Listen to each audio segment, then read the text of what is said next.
பார்க்க போறோம்னு பார்த்தீங்கன்னா, நம்ம லெமன் ஜூஸ்லாம் போட்டோம் அப்படின்னா, இல்ல லெமன் ரைஸ்லாம் செய்றோம் அப்படின்னா, அந்த லெமனுடைய தோல் இருக்கு இல்லைங்களா, அந்த லெமனுடைய தோல வந்து நம்ம தூக்கி குப்பையில தான் போடுவோம். அப்படி குப்பையில போடாம அந்த லெமன் தோல யூஸ் பண்ணி ஒரு சூப்பரான டிப்ஸ் பார்க்க போறோங்க. உங்களுடைய நேமும் நம்மளுடைய சேனல்ல வாசிக்கணும்னு ஆசைப்பட்டீங்கன்னா, உங்களுடைய பாசிட்டிவ் கமெண்ட்ஸை இந்த வீடியோடைய கமெண்ட் செக்ஷன்ல பதிவு பண்ணுங்க. நெக்ஸ்ட் லாங் வீடியோல உங்களுடைய நேமும் வாசிக்கப்படுங்க. என்னுடைய ஐடியாஸ்லாம் உங்களுக்கு பிடிச்சிருந்தது அப்படின்னா, மறக்காம இந்த வீடியோக்கு ஒரு லைக்கை தட்டி விட்டுருங்க. அப்படியே ஹைப்பையும் பண்ணிக்கோங்க ஃப்ரெண்ட்ஸ்.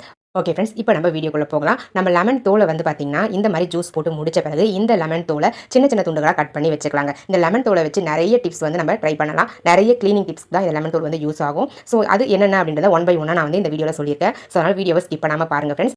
அவ்வளோதாங்க, நான் ஜூஸ் எல்லாத்தையுமே எடுத்துட்டேன் அந்த லெமன்லேருந்து. இப்போ நம்மளுக்கு அந்த லெமன் தோல் மட்டும் தான் மிச்சம் இருக்கும். அந்த லெமன் தோலையுமே நம்ம யூஸ் பண்ணிக்க போகிறோம் இந்த டிப்ஸில். ஜஸ்ட் இந்த தோலை வந்து சின்ன சின்ன துண்டுகளாக ஃபஸ்ட்டு நம்ம கட் பண்ணிக்கலாம். நம்ம அப்படியே பெருசு பெருசாக யூஸ் பண்ணாமல் சின்ன சின்ன துண்டுகளாக கட் பண்ணோம் அப்படின்னா நிறைய பர்பஸ்க்கு இந்த தோலை வந்து ஸ்ப்ளிட் பண்ணி நம்ம யூஸ் பண்ணிக்க முடியும்.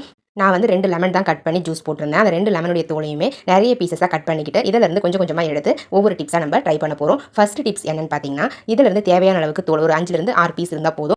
இந்த பீசஸை நம்ம ஃப்ளாஸ்கில் வந்து போட்டு விட்டுடலாம். இந்த ஃப்ளாஸ்கில் எதுக்காக போடுறோம் அப்படின்னு பார்த்தீங்கன்னா, நார்மலாகவே நம்ம டீ ஃப்ளாஸ்காக இருக்கட்டும், இல்லை சுடு தண்ணி வைக்கிற ஃப்ளாஸ்காக இருக்கட்டும், ஒரு மாதிரி பேட் ஸ்மெல் வர மாதிரி இருக்கும். அதை ரிமூவ் பண்ணுறதுக்கு இந்த மாதிரி லெமன் தோல், கல் உப்பு, அதுக்கப்புறமா கடல் பாசி இருக்குங்களா, அது கொஞ்சமாக வந்து ஆட் பண்ணிக்கோங்க. ஆட் பண்ணிவிட்டு நல்லா ஹாட் வாட்டர் ஆட் பண்ணிவிட்டு நல்லா ஷேக் பண்ணி எடுத்துக்கோங்க. ஷேக் பண்ணி நல்லா வாஷ் பண்ணி முடிச்சிட்டிங்க அப்படின்னா இந்த ஃப்ளாஸ்கில் இருக்கக்கூடிய எல்லா பேட் ஸ்மெல்லுமே சூப்பராக ரிமூவ் ஆகிடுங்க. லெமனுடைய ஸ்மெல் மட்டும் தான் உங்களுக்கு சூப்பராக இருக்கும். நான் ஃபுல்லாக உள்ள வாஷ் பண்ணிட்டேன். அதுக்கப்புறமா அவுட்டர்லேயுமே அந்த லெமன் தோலை யூஸ் பண்ணி நம்ம க்ளீன் பண்ணிக்கலாம். இதுக்காக தனியாக நம்ம சோப்லாம் யூஸ் பண்ண வேண்டிய அவசியமே இல்லைங்க. இந்த ஹாட் வாட்டரையும் அந்த லெமன் தோலையும் யூஸ் பண்ணி நீங்கள் க்ளீன் பண்ணிங்கன்னா போதும், சூப்பராக வந்து ரிசல்ட் கிடைக்கும். ஃபுல்லாக க்ளீனும் ஆகிடும். அதே நேரத்தில் பேட் ஸ்மெல்லும் வந்து பார்த்திங்கன்னா இல்லாமல் உங்களுக்கு நல்ல ரிசல்ட் வந்து கொடுக்குங்க. ட்ரை பண்ணி பாருங்கள். ட்ரை பண்ணி பார்த்துட்டு ரிசல்ட் எப்படி இருந்தது அப்படின்றத கமெண்ட் செக்ஷனில் மறக்காம கமெண்ட் பண்ணுங்கள் ஃப்ரெண்ட்ஸ். இந்த மாதிரி நிறைய டிப்ஸ் அண்ட் ட்ரிக்ஸ் வந்து பார்த்தீங்கன்னா நம்மளுடைய சேனல் பேஜில் அப்லோட் பண்ணியிருக்கோம். உங்களுக்கு தேவைப்பட்ட நம்மளுடைய சேனல் பேஜுக்கு போய் செக் பண்ணி பாருங்கள். செக் பண்ணி பார்த்துட்டு ஐடியாஸ் பிடிச்சிருந்தது அப்படின்னா மறக்காம இந்த வீடியோக்கு ஒரு லைக் தட்டி விட்டுருங்க. நம்மளுடைய சேனலையும் சப்ஸ்கிரைப் பண்ணி சப்போர்ட் பண்ணுங்கள் ஃப்ரெண்ட்ஸ். பாருங்கள், நல்லா வாஷ் பண்ணி முடிச்ச பிறகு நார்மல் வாட்டர் ஒரு முறை ஊற்றி வாஷ் பண்ணிடுங்க. அவ்வளோதாங்க, சூப்பராக வந்து க்ளீன் ஆயிடுச்சு. உள்ளேயும் க்ளீன் ஆயிடுச்சு, வெளியுமே க்ளீன் ஆயிடுச்சு. பேட் ஸ்மெல்லும் ரிமூவ் ஆயிடுச்சுங்க. சோப்பே யூஸ் பண்ணாமல் நம்மளுடைய ஃப்ளாஸ்க்கை வந்து